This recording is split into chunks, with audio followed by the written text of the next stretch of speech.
Muito bem, agora teremos mais uma palestra magna, agora com ele que neste evento está representando o ministro da Economia, Paulo Guedes. Ele é professor titular da Escola de Administração de Empresas de São Paulo, Fundação Getúlio Vargas, foi secretário do Planejamento, Privatização e Parceria do município de São Paulo em 1993 e vereador de São Paulo entre 1993 e 1996. Também foi eleito deputado federal em 1998, cargo que ocupou até 2003. Recebam o secretário especial da Receita Federal do Brasil, Marcos Cintra.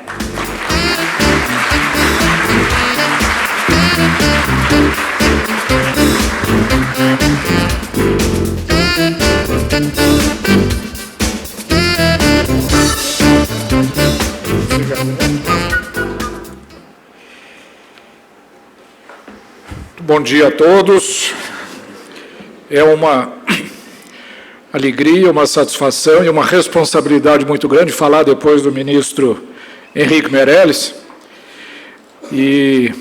Mas esse público e a importância desse evento certamente serão estímulos suficientes para nós termos uma boa discussão aqui, um bom debate. Queria cumprimentar a todos, tantos representantes importantes da categoria dos auditores fiscais, tributaristas, cumprimentar todos os organizadores deste evento, tanto nós brasileiros quanto os que vêm de fora, e particularmente a quem nos visita, quero cumprimentar o Dr. Nuno Barroso e o nosso querido Márcio Verde também, do CIT, que vem a brilhantar esse evento com a sua verve e o seu conhecimento usual. Mas eu queria, grande amigo Heleno Torres aqui, aumentou ainda mais a minha responsabilidade. Mas eu queria dizer, eu vejo aqui que eu tenho 30 minutos, e eu queria dividir essa minha fala basicamente em duas partes. Uma primeira, logicamente, não poderia deixar de ser abordada aqui, a questão da reforma tributária, a questão que está hoje no centro do debate público nacional, que são as reformas estruturais, que o ministro Henrique Meirelles, inclusive, mencionou aqui como fundamentais para a retomada do crescimento econômico brasileiro e, sobretudo, a solvência, sinalização positiva nas expectativas empresariais. E queria falar também alguma coisa sobre os desafios dos tempos modernos aos auditores fiscais, aos tributaristas e aos economistas. Eu vi aqui o ministro Meirelles falar da importância dos auditores fiscais, e realmente é uma categoria importante. Jamais esperei, até pela minha trajetória de vida, que estaria no comando de uma dessas estruturas, aliás, de formidável competência técnica. Mas eu brinco dizendo que a profissão de coletor de impostos é a segunda profissão mais antiga do mundo. A primeira é muito apreciada, e a segunda nem tanto, que é a dos auditores fiscais, dos coletores de impostos. E é dentro desse contexto que eu gostaria de mostrar algumas contradições e alguns desafios que se apresentam para nós, brasileiros, e para os auditores fiscais. Eu vou começar com o nosso tema mais caseiro, reforma tributária. E eu gostaria de deixar aqui um breve panorama de como, no governo federal, nós estamos vendo o andamento desta importantíssima questão. Eu venho acompanhando reforma tributária e todas as discussões sobre reforma tributária há 30 anos. Os senhores se lembram que a Constituição de 88 estabeleceu que, alguns anos depois, 4 ou 5 anos depois, haveria a revisão de alguns capítulos da Constituição, e foi quando o presidente Collor, então, e a tributária seria um desses capítulos a serem revistos, E o presidente Collor criou a famosa comissão Ariosvaldo Matos Filho, composta por ilustres tributaristas, para apresentarem um grande projeto de revisão do capítulo tributário da nossa Constituição. Não logramos sucesso, por várias razões, e, a partir de então, nos últimos 30 anos, o que temos assistido é um desenrolar permanente de insucessos e de fracassos na reforma tributária. E eu acompanhei vários desses episódios.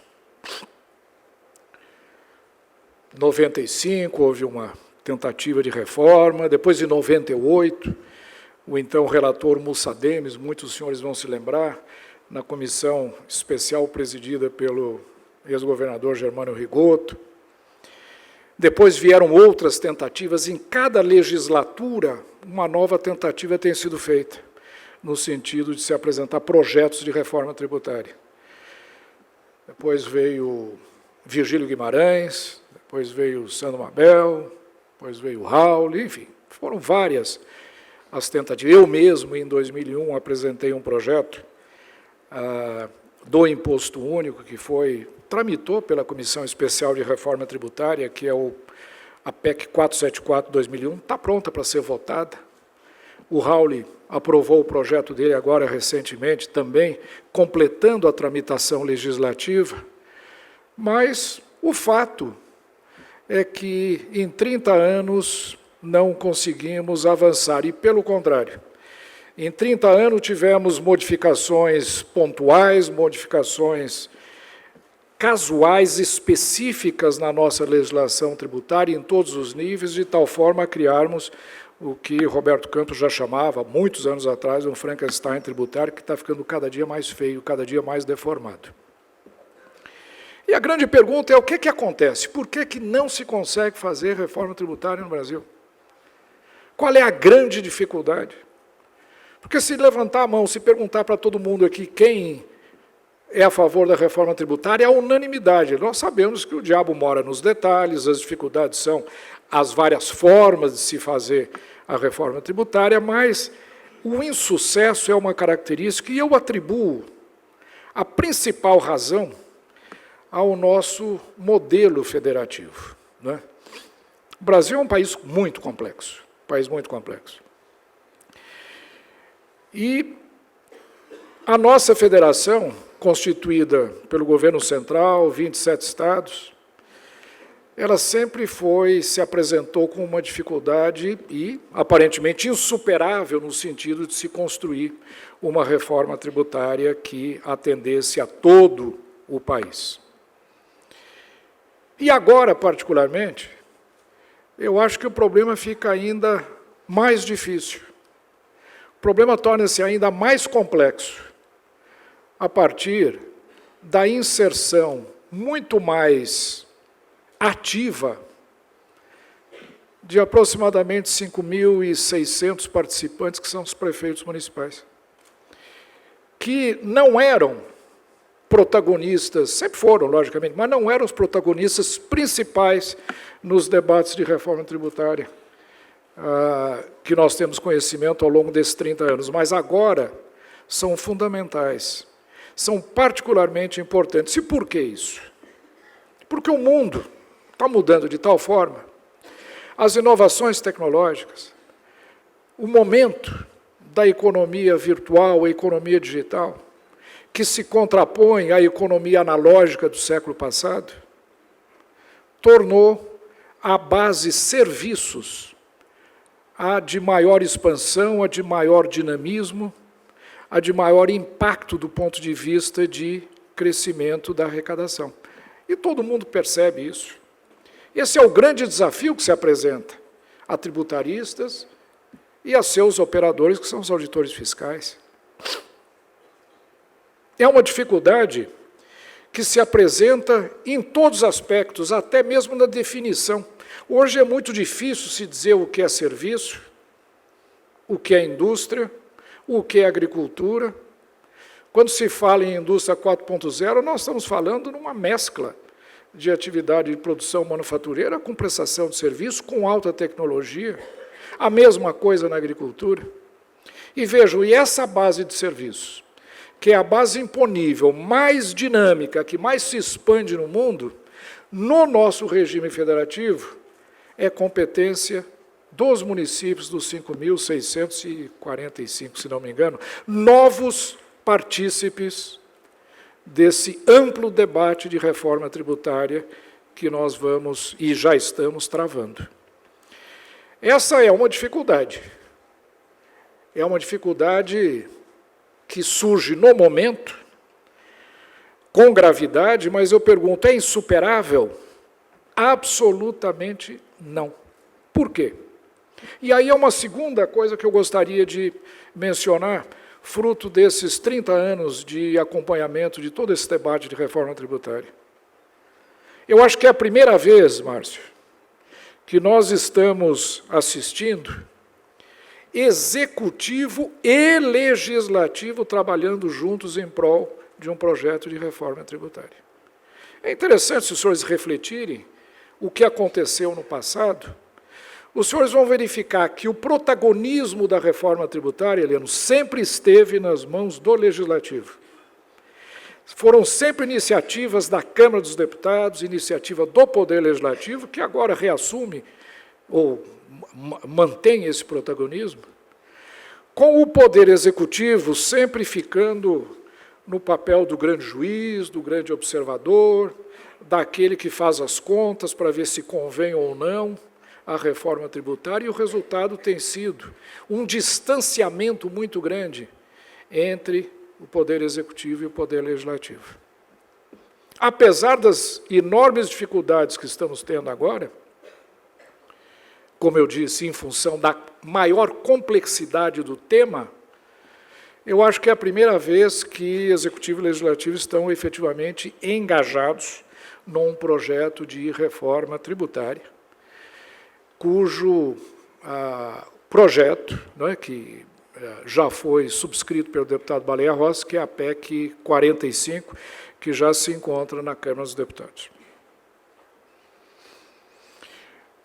Claramente, o Poder Executivo vai apoiar, pretende apoiar, já se dispôs a apoiar.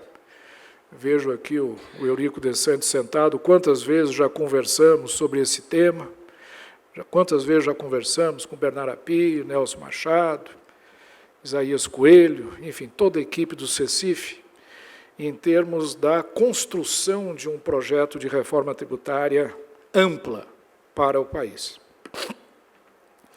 Portanto, existe uma total coincidência de interesses e de visões do processo. A PEC 45, eu costumo dizer, é um IVA de livro-texto. Quando, primeiro curso de economia na Fundação, finanças públicas, o que é o imposto de renda, imposto de circulação, sabe quando se fala num IVA? Se fala, olha, um IVA é isso, tem que ser assim, tem que funcionar nessas condições, o ambiente tem que ser este para que ele seja neutro e possa garantir todas as características positivas que um bom IVA deve ter. Neutralidade, simplicidade, economicidade, que são as características que economistas sempre procuram trazer aos seus modelos tributários. E me parece que este modelo, que está hoje na Câmara dos Deputados, que é a PEC 45, atende a todos esses quesitos formais de um IVA de livro-texto. Esse é o lado positivo. Agora vamos ver as dificuldades. Para que um IVA de livro-texto funcione, existem algumas condições de contorno, algumas hipóteses, que os economistas pressupõem estarem presentes, para que esse modelo efetivamente consiga realizar os benefícios fundamentais de um bom IVA. E aí são várias as exigências, os condicionantes, as hipóteses que devem estar presentes. Conhecimento perfeito, mobilidade perfeita, enfim, o que se chama um mercado competitivo perfeito. Infelizmente, no mundo real, essas condições não estão presentes. Existe uma grande diferença entre os modelos heurísticos que nós temos nos nossos livros-textos e aquilo que efetivamente se apresenta como a realidade do dia a dia. Essa é uma dificuldade que nós vamos ter que superar. E dou um exemplo, apenas um, para os senhores entenderem os desafios que vão ser apresentados por um modelo como esse. É fundamental que, para garantir a neutralidade de um IVA livro-texto, haja, primeiro, universalidade em termos de base, todos os bens e serviços têm que ser tributados pelo mesmo imposto, pelo IVA, e, ao mesmo tempo, a exigência de uma alíquota única. 2 alíquotas, 3 alíquotas, introduzem elementos de imperfeição impositiva que vão gerar efeitos cumulatividade, efeitos distorsivos na alocação de recursos da economia. Esse é um grande desafio. Eurico, como é que nós vamos convencer os nossos parlamentares a ter uma alíquota só? A fazer com que, por exemplo, remédios não tenham uma alíquota específica, a fazer com que a cesta básica não tenha uma lista mais baixa, a que determinados regimes tributários existentes no país também não tenham garantido seus benefícios. Então, essa é uma dificuldade que nós vamos ter que enfrentar. Existem outras. Os municípios que sempre foram detentores da competência tributária de exploração da base de serviços e que sempre tiveram, nesta base, muita dificuldade de explorá-la, hoje se encontram em condições muito mais propícias, seja pelo crescimento da base, pelo interesse que essa base desperta nos prefeitos, principalmente os municípios de capitais e os grandes e médios municípios, mas, sobretudo, pela nova tecnologia. A Receita está lançando agora, está em processo de discussão no Congresso Nacional, a nota fiscal eletrônica de serviço, que vai fazer com que pequenos municípios possam, sim, explorar a base tributária de serviço com muito mais facilidade do que tinham anteriormente. E agora que esta base cresce, se expande e traz à mesa esses novos 5.000 partícipes desse debate, a complexidade do tema, evidentemente, vai crescer. E há outras considerações que eu poderia fazer. Eu concluiria dizendo o seguinte: esse APEC 45 é um bom modelo? Ótimo. Está bem formulado? Muito bem formulado. Bem idealizado? Maravilhosamente bem idealizado. Implica riscos políticos grandes, muito grandes. Quando entra no Congresso uma peça, não se sabe exatamente o que sai dela. Então, há risco. Como eu tentei mencionar. E a dificuldade de negociação com esse grupo mais amplo nos faz antever o quê? Que este debate pode ser um debate complexo, longo, mas, como já dizia São Paulo, um bom combate. Um bom combate. E nós acreditamos que poderá, sim, nessas circunstâncias atuais, haver grande probabilidade de finalmente conseguirmos avançar, apesar de todas as dificuldades que eu estou mencionando aqui com a maior sinceridade e com a maior franqueza. O país não pode passar essa legislatura, esse período de governo, sem fazer a sua reforma tributária. Há 30 anos, cada legislatura busca a sua reforma tributária e não conseguimos fazer. O ministro Henrique Meirelles mostrou aqui dados das dificuldades que estamos enfrentando. E isso nos leva a uma segunda consideração com relação à reforma tributária.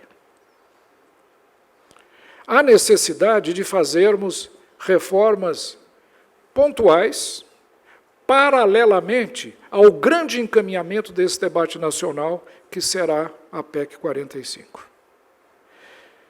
A estratégia definida pelo ministro Paulo Guedes, logicamente ainda em debate, ainda em discussão, de forma articulada com o Congresso Nacional, deverá nos levar a apresentar um projeto que correrá paralelamente, pode ser até na mesma comissão, quando eu digo paralelamente, não é que em instâncias separadas, mas um debate paralelo, aonde se possa fazer a reforma dos tributos federais.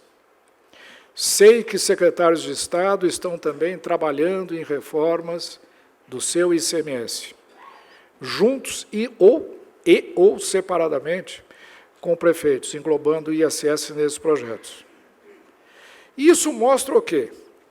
Que, paralelamente a essa grande discussão que poderá construir esse IVA nacional, que seria a situação ideal a que todos nós almejamos chegar, paralelamente ela tenha alguns suportes, alguns encaminhamentos que possam ir melhorando o ambiente tributário brasileiro, que, principalmente do ponto de vista de tributos federais, urgentemente necessitam ser reformados, revistos, revisados, reconstruídos. Os que conhecem o nosso PIS/COFINS sabem do caos que esse tributo se transformou. O nosso contencioso tributário gerado pela complexidade desse sistema é alarmante. Por isso que toda vez que eu vejo nosso amigo Leon Torres aqui, eu falo, precisamos fazer alguma coisa com isso, Leon. A lei da transação, precisamos trabalhar nisso. Precisamos fazer com que esse gigantesco contencioso tributário seja resolvido. Mas, a grande pergunta que o ministro Paulo Guedes sempre faz, mas por que o contencioso é tão gigantesco? Porque nós temos uma legislação tributária mal concebida, complexa, burocratizada e, eu diria, ultrapassada. Então, nós precisamos trabalhar pontualmente na reforma dos tributos federais e faremos isso num tripé, com 3 pernas. A primeira perna é a desoneração da folha de pagamento. Essa é uma característica do mundo moderno que é visível a olho nu. Nós não podemos ter um regime geral de previdência, um sistema previdenciário financiado por incidências sobre folha de salários, sobre folhas de salários ou de relações de trabalho formais. O gig economy, o sharing economy, o trabalho intermitente, a uberização do mundo, os novos modelos de negócios estão transformando a base de salários numa base tributária extremamente frágil e extremamente instável. Depender da base do payroll tax para custear um sistema previdenciário não é uma boa solução de médio e longo prazo. Qualquer regime previdenciário, principalmente de repartição, exige fontes de financiamentos estáveis, constantes, permanentes, sólidas, e a folha de salário, infelizmente, não é mais. E essa é uma condição do mundo moderno. Essa é uma condição que nós não imaginávamos há 20 anos atrás, mas que se apresenta agora na nossa cara para ser debatida e enfrentada. Não há como se evitar esta questão. Então, o primeiro ponto que nós vamos apresentar é a desoneração da folha. Eliminar a tributação sobre salários e criar alguma outra fonte de financiamento para a Previdência, que terá 2 efeitos. Primeiro, gerar mais emprego. Nós temos hoje 30 milhões de desempregados e subempregados no país. Eu costumo dizer que a legislação trabalhista escravizou as empresas. Trabalho escravo é um conceito ultrapassado sob esse aspecto tributário. Quem escraviza as empresas é a legislação trabalhista.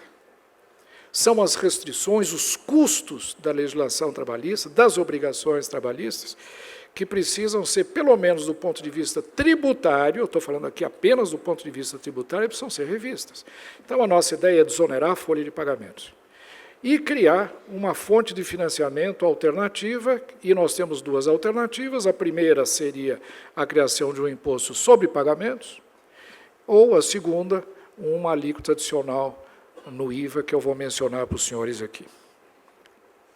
minha preferência, evidentemente, para aqueles que conhecem a minha trajetória acadêmica, a minha preferência é pelo imposto sobre movimentação financeira. É o meu imposto sobre pagamentos. É a única base tributária universal que incorpora mais de 30% do PIB que está ou na informalidade, ou na ilegalidade, nos vários processos de evasão, elisão fiscal e assim por diante. Portanto, é um tributo que, com uma alíquota muito baixa, tem um enorme potencial arrecadatório, uma potência arrecadatória muito grande, e, mais ainda, absolutamente adequado ao financiamento de um regime de repartição, que é uma obrigação da sociedade, é um regime solidário. Todos devem contribuir, a sociedade inteira contribui num regime de repartição previdenciário. E o tributo que mais universaliza a base de incidências é um tributo sobre pagamentos. Essa é uma alternativa. A outra seria através de um IVA federal, que é a segunda perna do que nós gostaríamos de propor.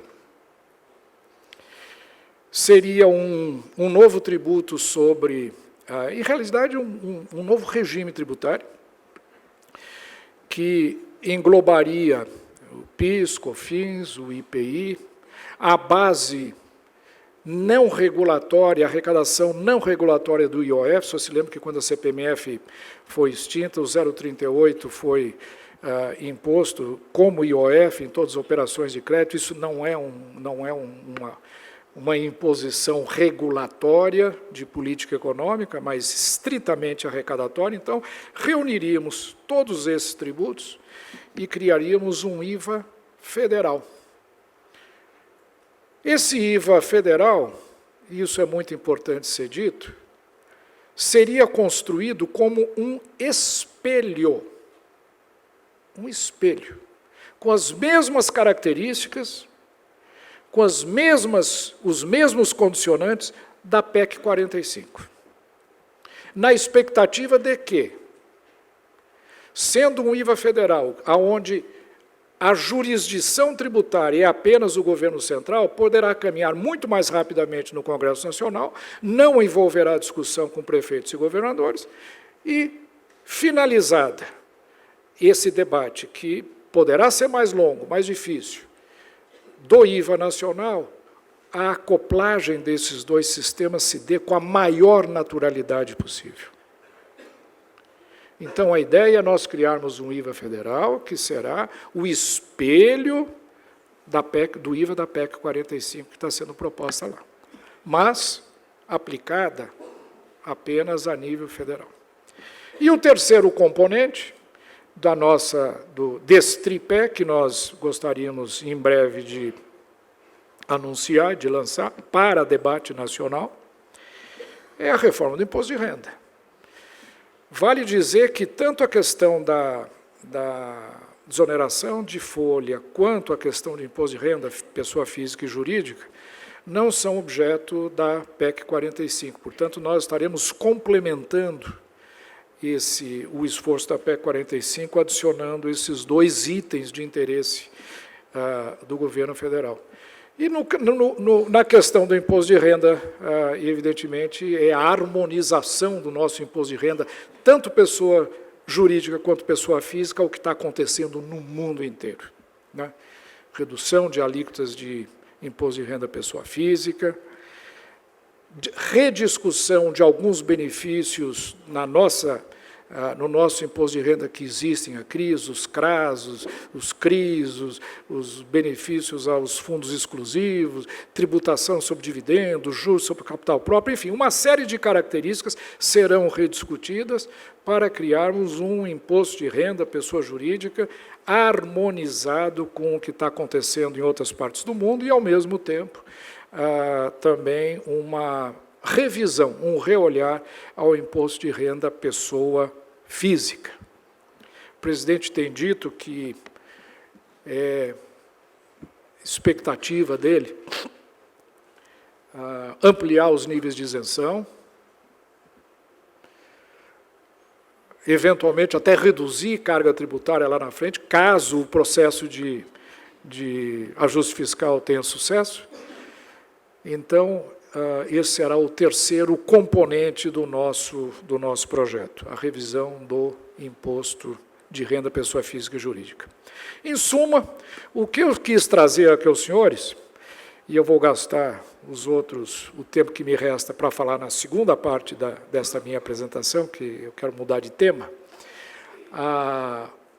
nós estaremos trabalhando de maneira conjugada com a PEC 45, porém tratando da revisão do modelo tributário do governo federal de forma mais célere, de forma mais ágil, porque não podemos correr o risco de passar mais 4 anos mantendo o sistema tributário como se encontra hoje. Faremos a nossa parte, faremos sim, proporemos a revisão de toda a estrutura tributária federal e estaremos trabalhando conjuntamente com o Legislativo, aliás, todo esse trabalho será conjunto, evidentemente, almejando o ponto final, digamos, desse esforço todo, que é o objetivo da PEC 45, já em discussão no Congresso Nacional. Mas aí vem algumas perguntas que me parecem que devem ser colocadas por todos os senhores tributaristas, auditores e economistas. E é interessante que o debate tributário, gozado, quando eu estava na faculdade, os cursos de finanças públicas, etc., normalmente eram os cursos que tratavam da questão tributária, né? Tributo e imposto era coisa de economista. Era coisa de economista. Economista que discutia. Era o Musgrave, eram aqueles outros grandes economistas que discutiam tributo. Hoje, o tema é discutido muito mais por advogados tributaristas do que por economistas. Curioso isso. As preocupações dos economistas com relação à eficiência econômica, com relação à neutralidade, aos impactos tributários no funcionamento da economia, está sendo sobrepujado hoje por uma visão mais judicial, mais institucional da questão. Competências, acordos. Por quê? Porque os fatores de produção hoje são muito móveis. Os fatores de produção hoje são completamente diferentes daqueles que existiam na economia industrial, na economia analógica do século passado, quando foram criados os tributos que hoje ainda compõem a cesta de alternativas à nossa disposição. O mundo está mudando muito rapidamente, né? Então, hoje, o tema passou a ser alvo de um interesse muito grande dos advogados tributaristas conjuntamente com economistas. E eu antevejo que, dentro de 10 anos, um terceiro grupo de profissionais vão se juntar aos economistas e aos advogados tributaristas, que serão os políticos. A cada momento que passa, eu vejo que o componente político da política tributária mundial passa a ser muito mais de interesses nacionais, de formação de grupos, de luta de poder, de busca de competências que acabam sempre desembocando num debate político. E esse é o tema que eu queria chamar a atenção, antes de finalizar aqui a minha apresentação.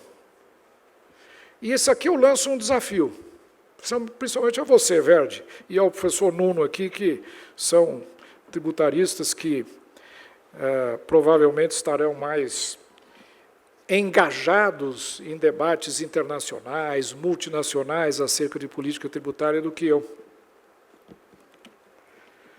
O mundo está mudando de tal forma e com tamanha rapidez que exige uma revisão de boa parte dos nossos conceitos. O maior economista, um dos mais renomados economistas Vito Tanzi, que muitos dos senhores devem conhecer, já teve várias vezes aqui no Brasil, ele menciona isso num texto que ele escreveu em 2000, 2001, onde ele dizia: o mundo está mudando muito. O mundo está desafiando permanentemente a todos aqueles que se dedicam a questões tributárias de acompanhamento do processo de produção e da extração de recursos desse processo de produção. E ele menciona: mas nós temos na nossa caixinha de ferramentas um modelo que se tornou um modelo, eu diria, quase que de uso unânime no mundo, que é o imposto sobre valor agregado e um imposto de renda, um imposto sobre consumo e um imposto sobre a renda. E as dificuldades de exploração desses dois tributos, da forma como ele se encontra hoje, é crescente, em função das inovações tecnológicas que estão acontecendo no mundo.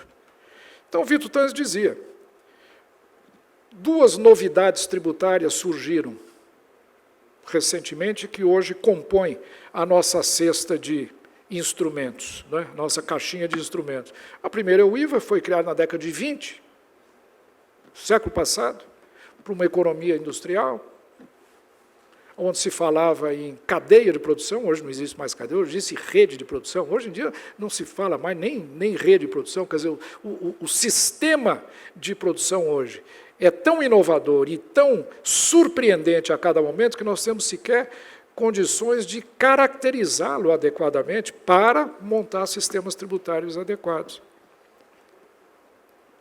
O mundo está mudando de tal forma que modelos criados na economia industrial estão enfrentando dificuldades cada vez mais desafiadoras, como eu disse, desafios cada vez mais difíceis de serem superados. Eu, por exemplo, um exemplo que eu dou com algumas características de tributos convencionais são exigidos para a sua operacionalização. Por exemplo, o conceito de territorialidade, residência da empresa, residência do consumidor. Isso hoje é um conceito que está se tornando cada vez mais difícil de ser caracterizado com alguma precisão. As empresas, os intangíveis, a mobilidade de todos esses fatores em todo o mundo, com tecnologia de nuvem hoje em dia, torna conceito como esse, por exemplo, de difícil entendimento por nós, operadores da política tributária. O conceito da tipicidade de um produto, que é fundamental para todos nós que lidamos na área tributária. Precisamos caracterizar o produto, o que é, como é, qual a sua característica, para enquadrá-lo dentro da sua classificação correta e impor a tributação a esse produto. A cada momento surgem coisas novas, completamente desconhecidas e híbridas. De tal forma, não sabemos como caracterizar mais as coisas. Daqui a 10 anos, todos nós vamos ter impressoras digitais em casa. Ao usar a impressora digital para produzir uma coisa qualquer, somos consumidores ou somos produtores? Quando compramos um programa para fazer o download na impressão digital através de uma nuvem, o que é que eu pago? Eu tributo aquilo como royalties, como direito de propriedade intelectual, e sequer eu sei de onde vem, de onde eu estou adquirindo esse programa que eu faço o download na minha impressora digital. Vejam, esses desafios, hoje parece ainda um pouco ficção científica, mas a velocidade com que o mundo está hoje se transformando pode dar nas nossas portas amanhã, depois de amanhã, daqui 1 ano, 2 anos, 3 anos, 4 anos, estaremos tendo que enfrentar situações como essas. Então, os desafios hoje são muito graves, profundos e acontecem com uma velocidade crescente. E aí vem a grande provocação que eu quero fazer a vocês e a mim mesmo, a todos nós. Será que nós economistas, advogados tributaristas, políticos, auditores. Estamos entendendo que as dificuldades na formatação de novos modelos tributários, de novas políticas tributárias, é uma questão estrutural, ou vamos continuar simplesmente colocando muletas, colocando anteparos, colocando esparadrapos num sistema que foi criado no século passado para uma outra realidade econômica? Esse é o desafio que eu coloco. Eu não estou dizendo que essa é uma visão imediata, não. Se nós formos olhar hoje a composição do nosso PIB, 95% ainda é característico da economia industrial, analógica. Ainda estamos longe de viver nesse mundo de ficção científica que eu brevemente descrevi aqui para os senhores. Então, acho que nós temos que caminhar ainda, e com eficácia, com resultados positivos, em modelos tradicionais, que foram criados para essa realidade. Mas vamos ficar atentos. Quanto tempo isso durará? Quais os desafios que vão estar surgindo? E a pergunta, estamos pensando em novos modelos tributários? Estamos pensando em rever conceitos para buscar novas soluções para todos, para toda essa realidade que se apresenta perante nós? Eu acho que não. Quando eu vejo, não sei, muitos dos senhores provavelmente acompanham os debates, principalmente na OCDE, que tem tido um papel de liderança nessa discussão, o que está sendo hoje debatido, discutido, me parece que são simplesmente escoras para um sistema que está em franca deterioração a médio e longo prazo. E isso se faz com um custo enorme, em termos de compliance, em termos de exigências, em termos de negociações, em termos de conflitos políticos, porque se tenta improvisar, se tenta dar sustentação a um modelo que não se ajusta mais à realidade do mundo moderno. E precisamos pensar. Por que eu digo isso? Porque isso tem me preocupado há muito tempo. Eu tenho sido um dos defensores da tributação sobre fluxos de pagamento, tributação eletrônica, tributação sobre fluxos financeiros. É a única coisa que ainda perpassa em todas essas dificuldades. Apesar de todas as dificuldades que eu mencionei de identificar origem, destino, residência, tipificação, sempre continua existindo um fluxo financeiro ao nosso alcance. E eu pergunto, será que esse não é um caminho para ser explorado? Nós tivemos, durante 12 anos funcionando aqui, só complementando, quando o Vitor Tanzi falou nas invenções tributárias, nas inovações tributárias do século passado, ele falou que só existiram duas. A primeira feita na década de 20 e a segunda, uma experiência latino-americana de tributação sobre fluxo de pagamento, que foi a nossa CPMF, que está causando um certo interesse mundial, como uma perspectiva. A Hungria acabou de implantar agora um tributo sobre movimentação financeira, com alíquotas elevadas. Outros países também ainda continuam utilizando. Então, esse é um caminho que nós precisamos considerar. É um tributo universal, é aquele que mais alcança. Eu diria que a movimentação financeira ou fluxo de pagamento é a síntese de todas as bases tributárias convencionais. Todo o processo de circulação gera um fluxo financeiro, toda a contratação de trabalho gera um fluxo financeiro, toda a movimentação de ativo gera um fluxo financeiro, toda a compra e venda de propriedade, todo o processo de circulação, todas as bases tributárias convencionais, nacionais ou internacionais, têm em comum um fluxo financeiro. Portanto, o fluxo financeiro é a síntese de todas as bases tributárias convencionais. É um caminho. Outro caminho que eu vejo de interesse, e ao debate. Eu tenho mais 20 segundos e eu vou terminar aqui com a mesma precisão do ministro Henrique Meirelles.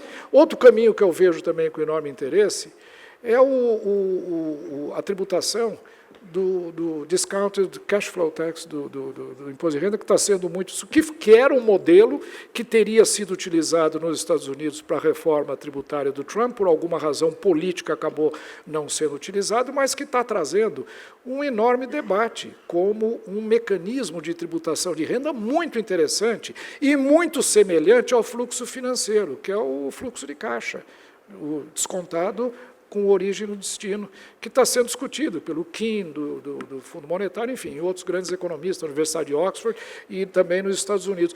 Então, são duas vertentes que eu vejo, que eu já identifico, que nós precisamos olhar sem preconceitos.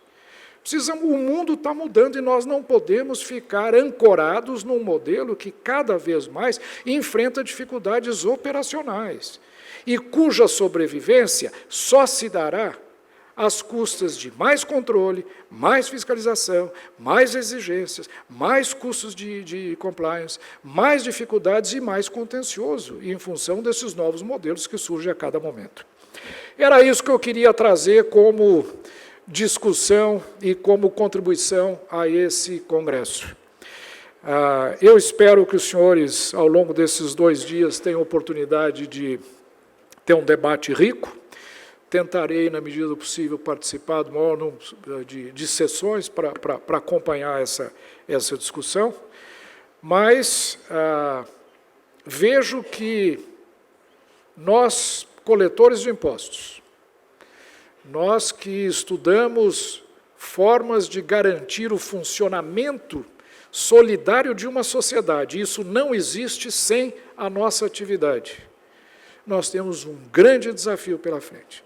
Não é só olhar o desafio de hoje, de amanhã, o que está acontecendo hoje, amanhã, qual fazer a reforma que nós precisamos fazer para os próximos 5 anos, não. Precisamos começar também a olhar com uma mente aberta para o mundo do futuro, que cada vez mais nos assombra, a cada segundo, a cada minuto, e com velocidades crescentes. Esse é um desafio que nós precisamos enfrentar, e eu parabenizo a todos os organizadores desse congresso por nos dar a oportunidade de debater temas como esse aqui. Muito obrigado.